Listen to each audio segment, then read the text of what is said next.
আসসালামু আলাইকুম, welcome to my channel. আজকে আমি আরও একটি নতুন আমার রান্নার রেসিপি নিয়ে এসেছি। সেটা খুব সহজ একটা রেসিপি। বাসায় যখন কোনো গেস্ট আসে অথবা বাচ্চাদের টিফিনের জন্য এটা একটা অনেক সহজ এবং অনেক অনেক মজার ডিলিশিয়াস একটা আইটেম। সেটা হচ্ছে টুনা ফিশের কাবাব। সো টুনা ফিশের কাবাবের জন্য আমি নিয়েছি 2 ক্যান টুনা ফিশ, পেঁয়াজের বেরেস্তা, পেঁয়াজটা আমি বেরেস্তা করে নিয়েছি, আলু সিদ্ধ করে নিয়েছি। 2টা ক্যানের টুনা ফিশের জন্য আমি 2টা আলু সিদ্ধ করে নিয়েছি, কাঁচামরিচ ছোট করে টুকরা করেছি, ধনেপাতা, লেবু, এগুলো আমি দিয়েছি টুনা ফিশে।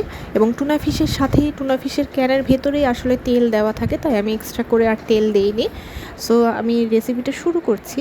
2টা সিদ্ধ আলু আমি মাখিয়ে নিয়েছি, মাখানোর পরে 2 ক্যান আমি টুনা ফিশ দিয়ে দিচ্ছি।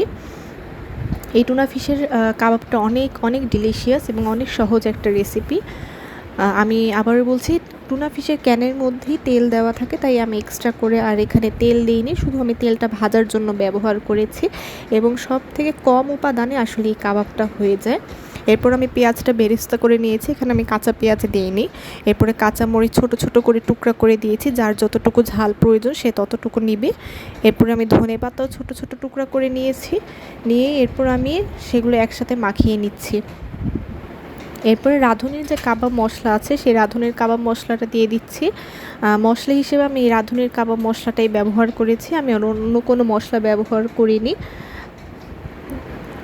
যেহেতু আমি কাবাব বানাচ্ছি তাই আমি মনে করেছি যে রাঁধুনির কাবাব মশলাটাই এনাফ, এবং আসলে এটা অনেক এটা আর এই মশলাটাই আসলে এনাফ এই কাবাবের জন্য। এরপর আর কোনো মশলার প্রয়োজন হয় না।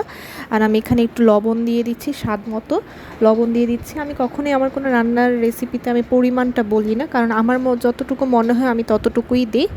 এরপর আমি এখানে একটা ডিম দিয়ে দিচ্ছি। ডিমটা আমি বাইন্ডিংয়ের জন্য দিচ্ছি কাবাবে, না হলে হয়তো বাইন্ডিংটা হতো না। এবং টুনা ফিশের কাবাব সাধারণত অনেক নরম হয়।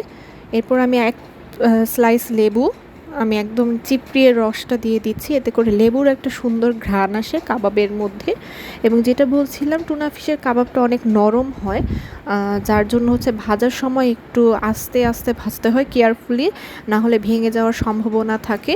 যেহেতু এটা মাংসের কাবাব না, মাছের কাবাব, সেই জন্য হচ্ছে একটু কাবাবটা নরম থাকে।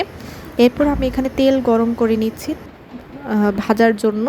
আমি তেল হিসেবে ইউজ করছি অলিটালিয়ার যে সানফ্লাওয়ার অয়েলটা আছে সেই অয়েলটা ইউজ করছি, এবং আপনারা চেষ্টা করবেন আপনাদের খাবারের জন্য সানফ্লাওয়ার অয়েলটা ইউজ করতে।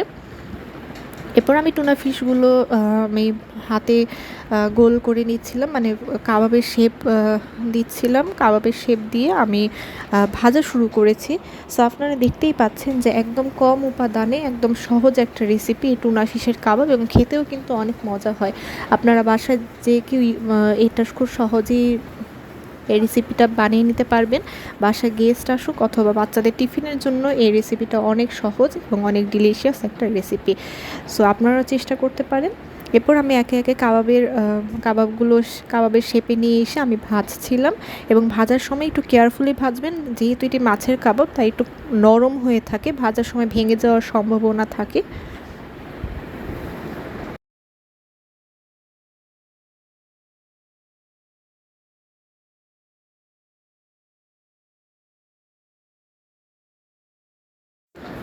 এরপর আমি কাবাবগুলো এই পিঠ ওই পিঠ করে ভেজে নিচ্ছিলাম।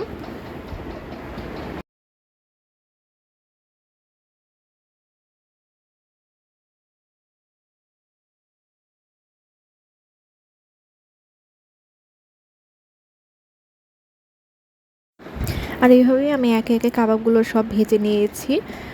এখানে 2টা টুনা ফিশের ক্যানে অনেকগুলো কাবাব হয়েছিল, প্রায় 18-20টার মতো কাবাব হয়েছিল। সো আপনাদের যতটুকু প্রয়োজন আপনারা ততটুকুই বানাবেন।